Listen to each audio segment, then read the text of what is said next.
Welcome to the podcast, The Colors of Womanhood. I'm your host, Chaya. The Colors of Womanhood aims to meet women exactly where they are, no matter the stage of life. As a woman who once was a girl, as a woman who transitioned from girlhood into young womanhood, marked by the onset of menstruation, as a woman who must stand up for herself and create her own path, as a woman who seeks to enjoy life, though it may not always be possible, as a woman who knows the complexities of motherhood, or perhaps doesn't, as a woman with children of her own, or a woman raising someone else's children, from a woman living in sub-Saharan Africa to one residing in France. The Colors of Womanhood tells the story of female health, women and their purpose, women and the importance of yoga in their lives. It explores women's unique relationship with their health, the influence of culture, and the deep connection women have with their inner selves. It invites women to reflect on what that connection means and the untapped potential they possess to fully embrace their health and womanhood. So today on the Colors of Womanhood, I'm joined by Myraji Lewin, an Ayurvedic practitioner and Ayurveda yoga therapist with over 35 years of experience in guiding people toward balanced living and natural healing. Through her work at Halepule, Mayra has helped thousands reconnect with their health through simplicity, nature, and deep inner listening. In our conversation, we're going to explore the meaning of womanhood through the lens of Ayurveda, how women can experience their cycles with greater ease, and why flowing with the feminine is key to true vitality. Mayra lives what she teaches, right? Offering a grounded, timeless approach to honoring the body and spirit in everyday life. Mayra, I'm really honored to have you on my podcast, and I absolutely admire you for your authenticity and honest approach to life. So welcome. Oh, thank you. Thank you so much for having me. Yeah, it's a great honor to be here and to be able to talk about this topic. So yes, let's go and explore what your ideas are, what you've experienced about womanhood, and indeed in terms of all your experience with Ayurveda. So, what does womanhood mean to you? That's something that I look at my life. If I look back at my life, I grew up with a mother that was she was a mother. That was her main thing in life, and that was what she came to do. And she had 5 kids, and she was very happy with that. And so I saw the value in that. And then I also grew up in a time, though, as I became a teenager, and women wanted to be treated, with greater equality and so forth. And so those were things that I got involved in also. But so when I think about womanhood, actually what I think about is attending to the masculine and feminine energies in us, because those energies are there in both in all of us, male or female, and those energies have qualities. And so if we look at what are the positive qualities that I want to exude in life, that I'm designed where I have a little more of that feminine energy, and so I need to utilize that, but not solely. That I need to have that balance. And so to understand that I can have compassion and empathy and caring and that, but I also can learn and be able to function in the world, in the outer world, in a way that gives it the structure it needs and that keeps me solid in life. So there's strength, tremendous strength in womanhood. We have, if you think about it, we have everything that men have. We don't have as big a body, perhaps, and that kind of thing, but and then we get to create. I mean, that's just awesome to be able to have that energy and power of creation. Yeah, and so that's also something that I think it's just to recognize the beauty in that and the power in it. Yeah, and not just be caught up in what our societal norms are in that. Yeah. I think it's important what you mentioned there, right? About feminine and masculine energy inside each person. because I think that's where one of the disbalances lies, right? For both men and women. Because I don't know how you see that, but I have the feeling that for women, because there's now so much opening up, right, about womanhood and stepping into really the female energy, that I'm a little bit concerned that the masculine energy that we have inside, that's being overlooked. Yeah. Yeah. I think the positive qualities of that are being overlooked. I hear you. You know, that that we're able to be in the world without, for example, the lesser qualities of that, which would be, not caring about things or not looking at the depth of things, but to be able to be conscious and caring, but also to be considerate and to be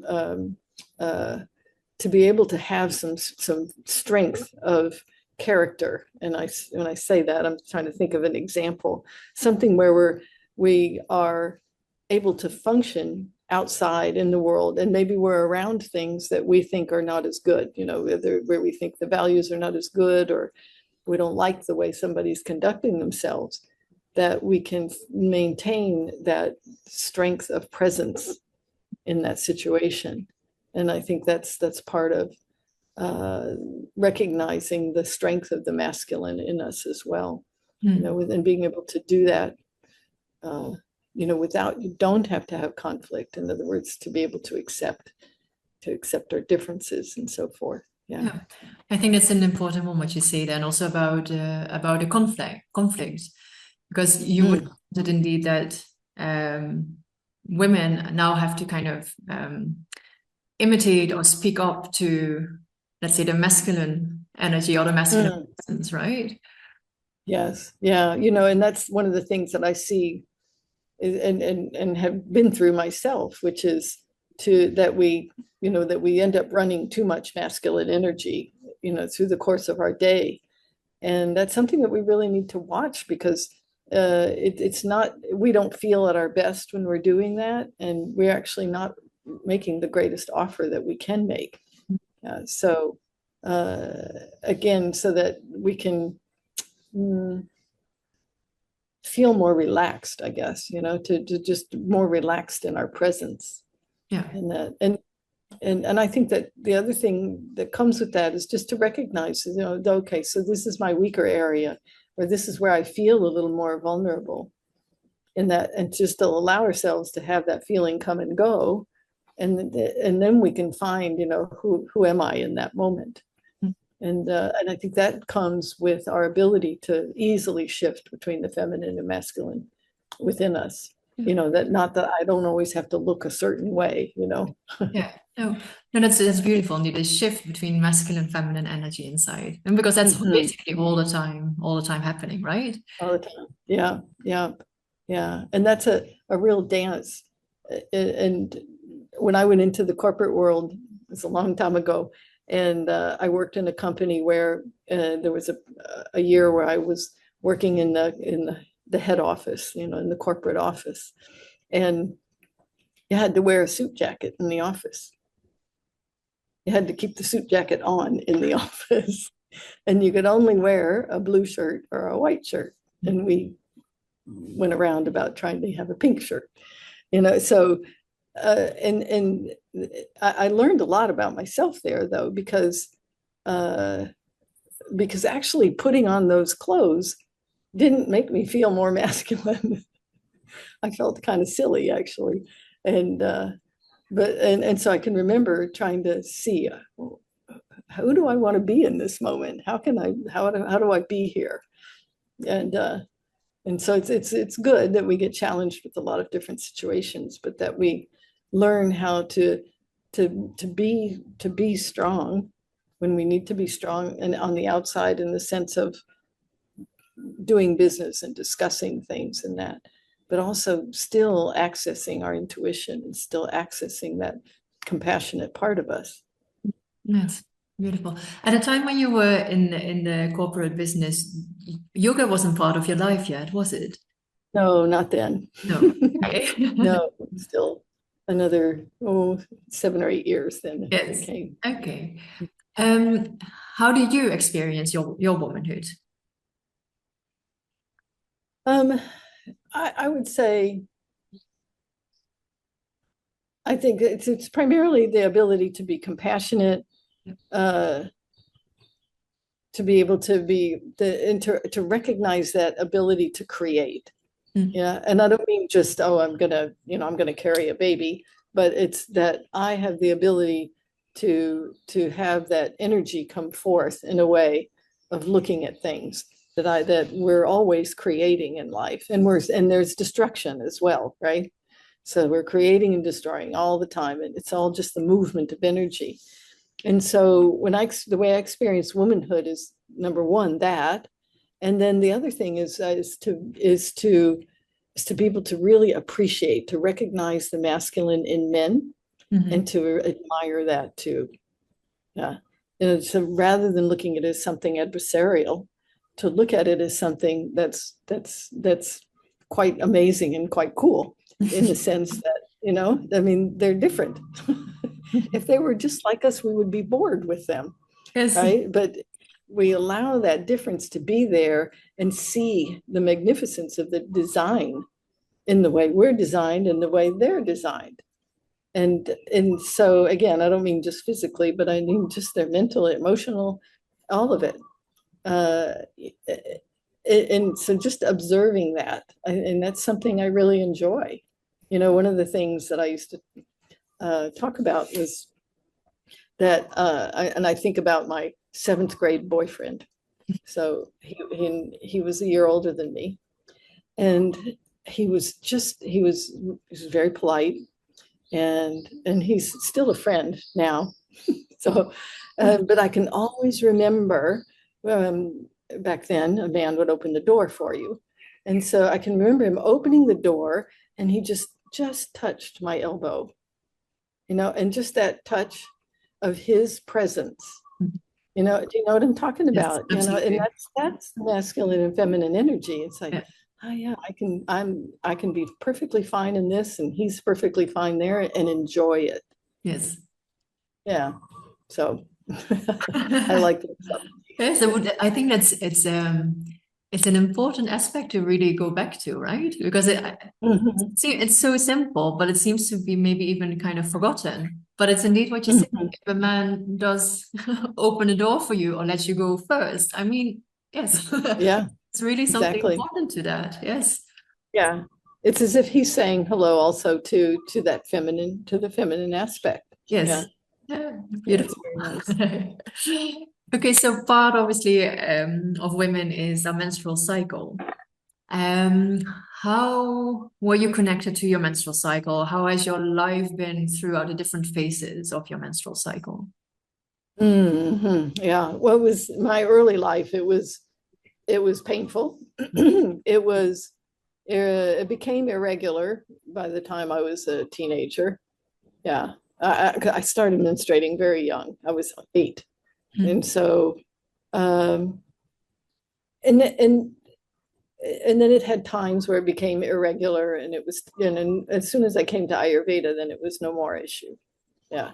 It just became, it was fairly regular. Hmm. And then at the time that it was finishing, it just finished. It just stopped one day, and that was it. And how So did there that? was no, there were no symptoms. Yeah.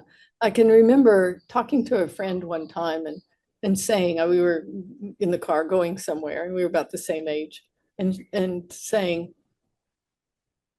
I think something's changing. And then it stopped right after that, a couple of months later. So that's what should happen, and I remember having that feeling of that that even though I hadn't planned to have children, that option was going away. Hmm. Like, okay. And I considered it, earlier in my life. So, that I didn't have, I wouldn't say, did I have a connection to it? Well, I was aware of the cycle of the moon, Hmm. just because that was something that I followed. But did I actually make that connection between that and my menstrual cycle early in my life? No, I don't think so. Yeah. But then when I came to Ayurveda, I did learn about it and that. So yeah. Okay. But it's something that it shouldn't be a detriment in our life. It is a time where we should take some extra rest. We should not put ourselves in the situation of, of excessive stress, or excessive demands. Yeah. And that's something I did do once I learned about it. And just in terms of let's say the times, when you just started menstruation, going into teenage life, and then just the different phases. Can you kind of recall back in terms of how that let you feel? Did you feel, and as maybe with the first menstruations, oh, I'm really young, I shouldn't have this, I don't want this. And how did that further evolve? Just really that kind of feeling with your menstruation. Yeah. Well, one of the big things was that I had cramps right away. And my mother and my two older sisters, they couldn't figure out what was going on because they'd never had it. It was kind of what is the problem here? But there wasn't a whole lot of discussion about it back then. So yeah, as I came to understand it as I was a teenager, again, it wasn't a big deal, but I was uncomfortable when I menstruated. But actually most of the people I was around didn't have the discomfort. So that was the time frame where that was all just starting to happen. And then later in life, I think that I went through a period where I was running marathons and that kind of thing. And so then it became sporadic. It would be gone for a couple of months and then it would be back and that kind of thing. So, I didn't have the awareness in my life other than, it was a part of life. And it was interesting though, because as I became a young adult was when people started to talk about it more publicly and that, because prior to that, nobody talked about it. And that was something that I never took up because it just didn't seem right. That was something where I'm going against myself. I don't want to do that. But and so it's good to see that women now are recognizing it as something that is actually a positive thing. And when we learn to take care of ourselves in ways that it doesn't make it difficult, then we can start to see it as the beautiful blossom that it is. It's an incredible thing. Yeah. Yeah, beautiful. And so what does Ayurveda say about womanhood? How does it come back in Ayurveda? Right. And so from an Ayurveda perspective, womanhood is again, it's a balance of energies. That motherhood is valued tremendously, right? Because you're the first thing the baby sees, you could say. You're considered the first guru or the first teacher of the baby. And so that there's almost a godlike position that comes with that. And I say that in the sense of energetically, you're the first one there for them, and you have the most karma with them.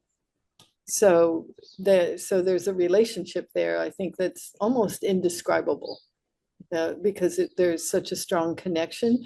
But sometimes it's because we're going to learn things from each other that we might not be that close. Yeah, and other times some people are very close, and sometimes it's in between. So, but is the position of mother in the family is a pivotal position because to some degree everything goes through there, and so not to necessarily to put it above father, but there is a difference, right? Because of the connection through the creation. Yeah. That's the main starting point from our Ayurveda towards womanhood. And really what you say, the masculine and feminine energies, basically. Yeah. Yes. That's really exactly. Time comes back to. Right. One of the things that we see today too is that And this is something that Ayurveda does have to say about it, because we look at everything we expose the five senses to makes an impression.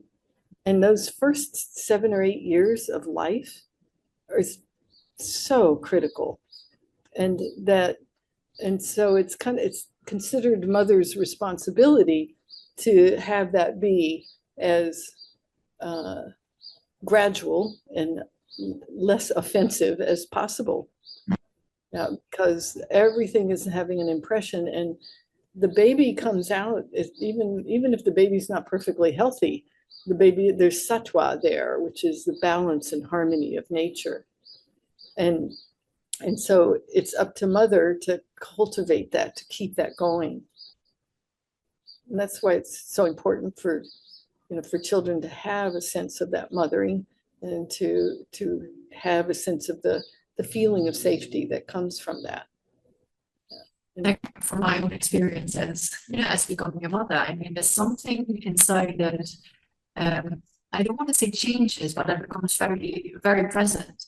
And it's not something that you can fight against, or that you even think of fighting against. It's just something natural, and womanly, I guess, as well, that completely takes over. And it's right. It's very completely experience that, and I really value that a lot. Yeah. But I guess Ayurveda and yoga in terms of womanhood is a kind of similar approach, right? Is there something in yoga that you would say, oh, this I would like to womanhood? Yeah. Well, yoga is about the mind. And not because we want to just focus on the mind, but because we want to put the mind in its proper place. So we move beyond the mind and thinking that we are the mind, and into the unity of our body, mind, and spirit. So, right. And so to recognize, to have our spiritual self in charge. And so when a woman is balanced, she's going to use the intuitive perspective, right? And yoga is meant to bring that sense of balance, so that she can be in her intuitive self, but also shift when other aspects are needed. So I think this is something that's distorted and a little bit misunderstood these days about yoga, because I like to talk about it as yoga being practiced from the inside out, not from the outside in. It needs to not be, I'm trying to make something happen. What yoga does is it brings the unity that allows my spirit to shine forth. It allows me to have that connection to something greater than myself. And that's the purpose of it. And so when I'm doing various practices of yoga, they're meant to take me in that direction, and to be able to have that sense of connection to myself and to everybody else, to everything else. And so that's for a man or a woman practicing yoga, actually. So, but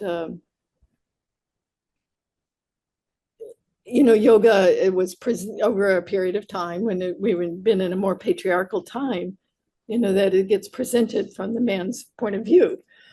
And so excuse me. And so I have a student here right now that I'm working with, and her teachers have all been men, and she's just learning now, number one, how to work with a female body, which is different, and also and to recognize where what mudras, what mantras are something that can be related to. And it doesn't have to be special necessarily, but understanding yourself as a woman allows you to find, what are the best tools that I can use that help me open up that path to the divine. Okay, you've got a program called Flow with the Feminine, which you run once or twice a year, which is very popular. What are the three main things to teach women about womanhood and or female health? Well, okay, so consistency, I think 6. Okay. Consistency in self-care. So in other words, when you have poor digestion, that means your hormones are going to be imbalanced. One of the things we talk about there is that connection. And so if the digestion is not good, then the hormone balance is not going to be good. And so consistency in self-care is one of the most important things. And so many women, they're caregivers or they're just doing too much for other people and that kind of thing. So we want to show you that bringing a balance into how you treat yourself is going to make a big difference in how you feel. And then another thing that we teach there is about the digestion of life, and that everything we expose our 5 senses to makes a difference in how I feel inside and my ability to digest life. So when I talk about digesting life, I'm talking about, for example, acceptance, accepting you, accepting other things, accepting life as it is, so that I can see what can happen next, right? Because if I'm not accepting what's happening, I'm still kind of living in a haze, trying to create something else. But I can't do that if don't have a starting point. So we have to accept our starting point. Where am I in life?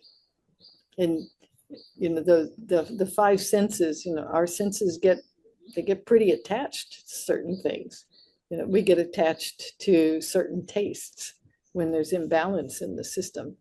And this is something that we talk about extensively in Ayurveda. And we get attached to hearing something a certain way or seeing something a certain way. And that happens when there's imbalances in the elements inside of us. But that's also something that's easily corrected. And then our perspective changes. So then we can digest life more easily.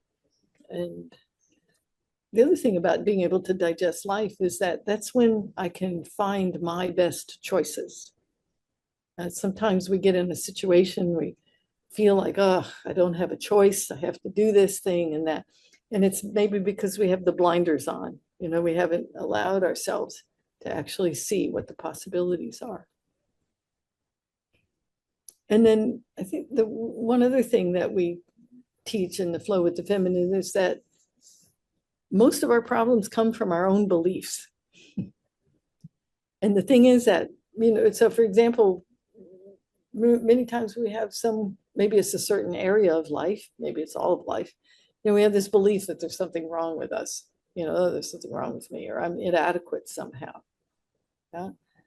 But a belief is just a decision that was made somewhere along the line. And I remember when I was a kid, I was 11, and the difficult thing happened in my family, and we'd never had anything like that. And I can remember I got so mad because I didn't feel like they heard me, my parents, and it was something one of my older sisters had done. And I remember thinking, nobody's ever going to hurt me again.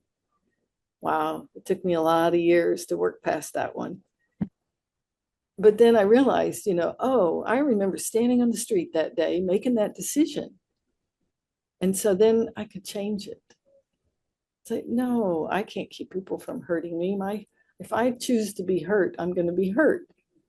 And if I allow people to be who they are, then I can see what I need to do or not do. So the more we can recognize that our beliefs are carrying a great deal of our choices in life, and that a belief can change. So that's a big one, I think, for me, and I think for many people. Yeah. So is that one of the biggest takeaways for women when they join Flow with the Feminine? Can you say that again? Is that one of the biggest takeaway for women when they join Flow with the Feminine, or is there something else that really opens their eyes that they hadn't thought of before, never heard before? I think that probably the biggest one is is to feel good about being a woman. You know, to generally feel good about it. I feel good about it. I don't have to feel bad about it. I don't have to feel inadequate in any way.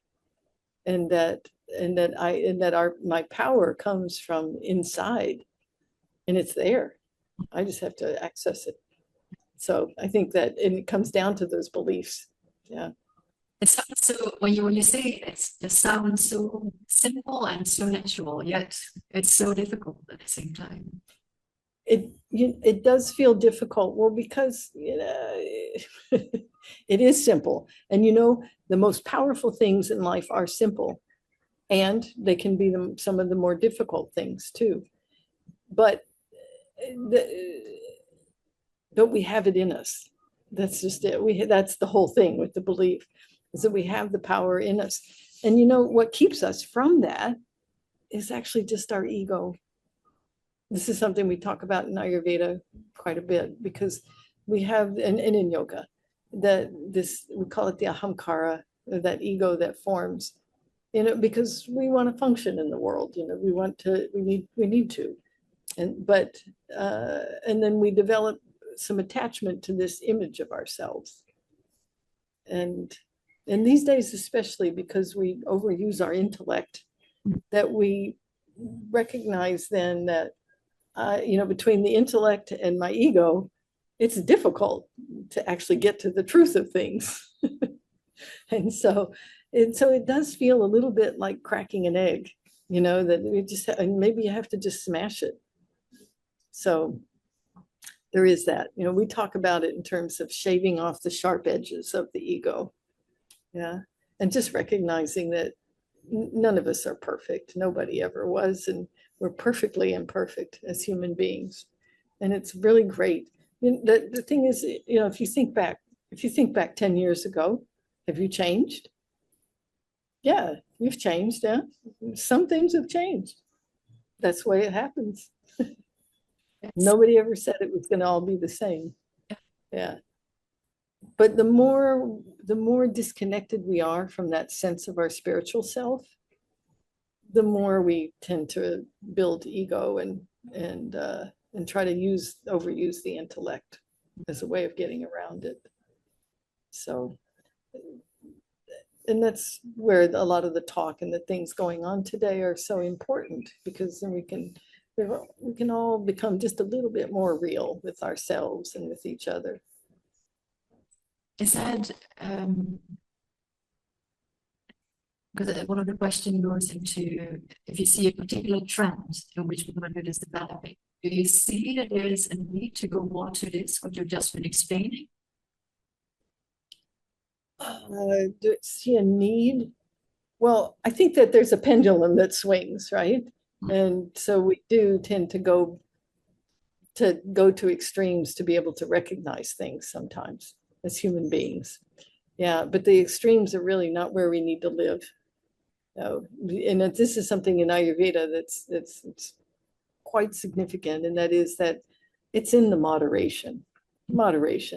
And that's why so many of the modern approaches to health and well-being and that, or take lots of supplements or large amounts of these supplements, or do this, and, you know, those kinds of things.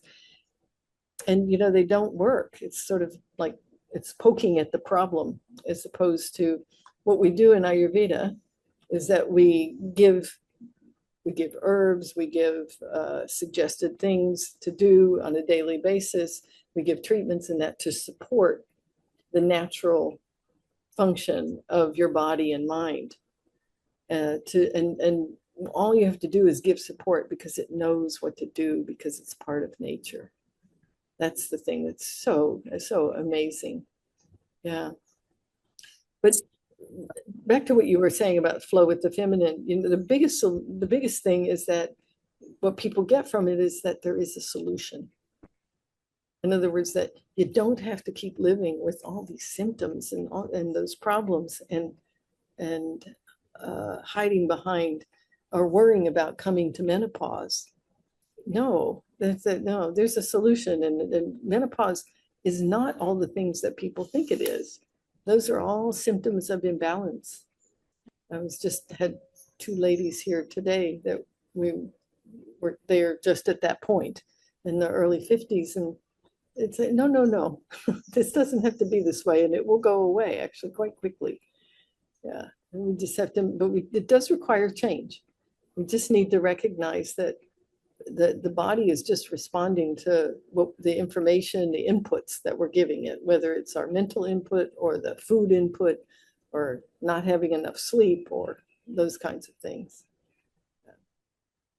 Just to go back to what you were just saying about, I think, one kind of extreme forms of extremity in which people are going. Do you see that particularly for women nowadays? Do you see there's a particular trend or a particular development? Well, you know, I was talking about that overuse of the intellect. And that what that means is that we tend, and the medical industry has trained people this way, so that we go and we start looking for every nitty gritty little thing about it. And I'm going to just pick it apart. And then it becomes quite complicated, right? And difficult. And then somehow our ego thinks that that's really special, right? So, you know, people are talking about that they need to eat at different phases of their menstruation, of their menstrual cycle, and that, and you know, all that is that's the intellect feeding your ego, because it just wants something to do. Overuse. Yeah. So what allows us to move through the menstrual cycle with complete ease is balanced living and eating, what we call Ahar and Vihar. Ahar is the diet, and Vihar is how you conduct yourself in your life. And it doesn't really need to be that complicated. You know, we talk about something called the 4 pillars of health. Ahar, the diet, Vihar, how you live your life, how you conduct yourself, Nidra, which is your sleep, and what's called Brahmacharya, or how you manage your energy. What do you do with your energy? When you take care of those 4 things, then you move through your cycle very easily. Yeah. It's again, I open up, whereas it's very simple. How we can just be indeed simple, because there is a lot what you say indeed about eating in the different phases, for which there is a lot of scientific evidence, right, in terms of what particular nutritional value is doing to support these and these hormones.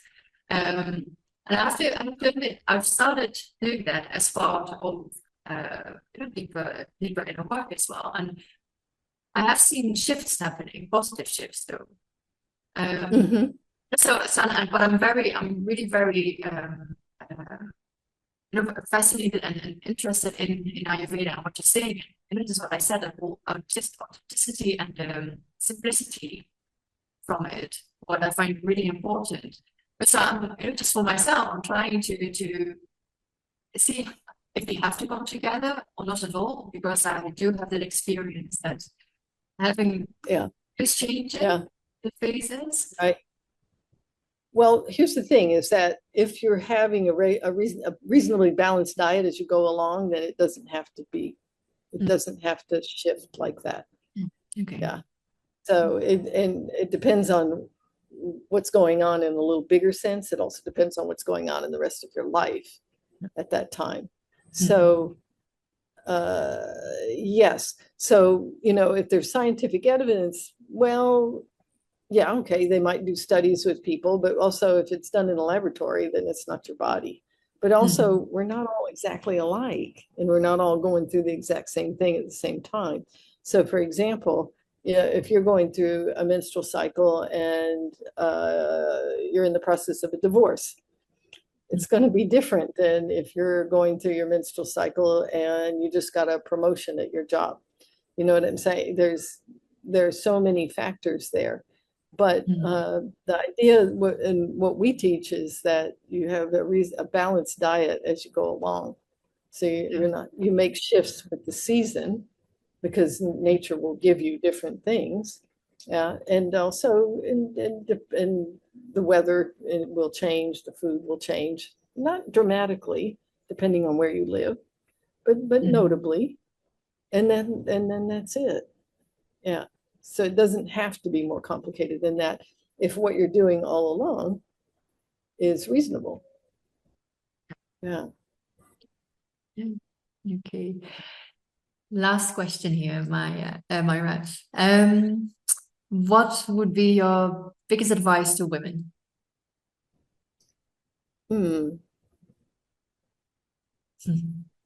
I would say that, this is just based on the things that I hear about today. I think it's very important that women step out of being a victim. Yeah, because it's our own beliefs and our own misunderstandings. And yes, things happen, they do, but to really step into our empowerment, we have to step out of the victim role. When I was in the corporate world early in my corporate career, discrimination in a big way was very, very normal. I went to work for a company that had written policies that said, we do not hire women, we do not hire people of color, and so forth. And it was at the time where the government in the United States had just said, okay, you can't do that anymore.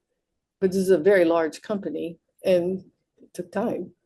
And so, I experienced a lot of discrimination, a lot of problems that way. My life was a little disturbed by it, but I left the company eventually, and I decided that I can't stay in that role. If I do, I'll be miserable. Yeah. So it is up to us to see ourselves differently, and that we not narrow who we are. Yeah. And that we don't have to be able to do everything. Yeah. We have, that's the thing is, and then we start trying to control. Yeah. But instead, what we can do is just step into our power of who we are. We are creators. Yeah. And we have a significant role in keeping the balance. In the Bhagavad Gita, which is one of the primary texts of yoga, it talks about that society falls into chaos when the women of society become corrupt. Now, I remember the first time I heard that many, many years ago, I had a moment of feeling, oh my gosh, this is awful. And then I realized, oh no, it's telling us that who can take us out of the chaos? And it's the women. And isn't it interesting? Because at the time that I started teaching yoga, I had mostly men in the class. Because at that time in the United States, it was mostly men practicing yoga in terms of asana, pranayama, meditation. That's what I was teaching. And now, what do you see? Yeah, so now we have hope. And what comes to Ayurveda, 95% of our clients are women. And we get to the men through the women, hopefully. Yeah, but that we recognize that we have a significant role to play, and it's not that of being a victim. It's time to step out of that. Wow, that's thank you so much, Mayra. It's well, your words are always kind of eye openers. Like it gives you, really food for thought. So I mean, they do every single word really, arrives, and it's something to really integrate and to meditate on. So I want to thank you so much for having this conversation. Thank you. Yes, it was a deep honor. Thank you so much. Thank you for joining us on the Colors of Womanhood.